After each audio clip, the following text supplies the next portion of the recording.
प्रभाग क्रमांक 30 मधले मुख्यत्वे करून सुगम विश्व सोसायटी, आकाशनगर, तिरुपती नगर आणि श्रीराम सोसायटी या भागामध्ये पाण्याचा मोठा प्रश्न होता. शिवाय एमएससीबीचा मोठा प्रश्न होता.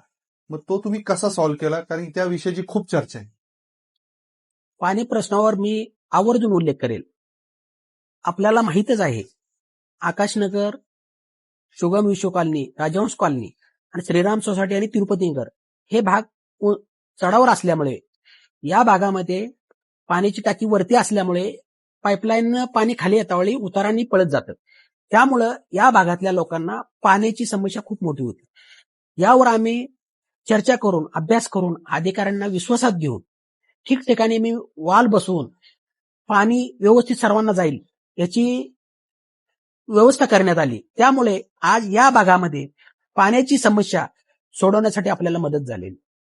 त्याचबरोबर मी दुसरा लाईटचा उल्लेख आवर्जून करेल.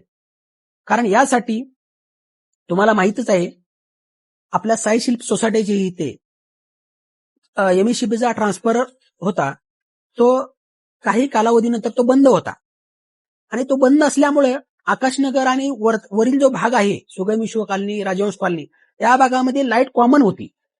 हा ट्रान्सफॉर्मर बंद असल्यामुळे या भागातली लाईटचा लोड वरती येत असल्यामुळे ट्रान्सफॉर्मर ट्रिप व्हायचा, जळायचा. जवळपास 2 दिवसामध्ये 2 ते 4 वेळा लाईट गेलेली असायची. मग एमएससीबीचे अधिकारी असतील, आम्हाला असेल, फॉलोअप घेणं, काम करणं खूप जड जात होतं.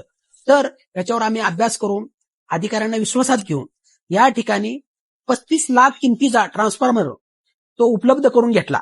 आणि ज्या एमएससीबी अधिकाऱ्यांना छोट्या छोट्या तक्रारी होत्या किंवा त्यांना जी मदत मिळत नव्हती ती मदत मिळवून देण्याचं काम आम्ही केलं. त्याचबरोबर स्टर्निंग हिल्स सोसायटी तिथं पण एक ट्रान्सफॉर्मर बंद होता.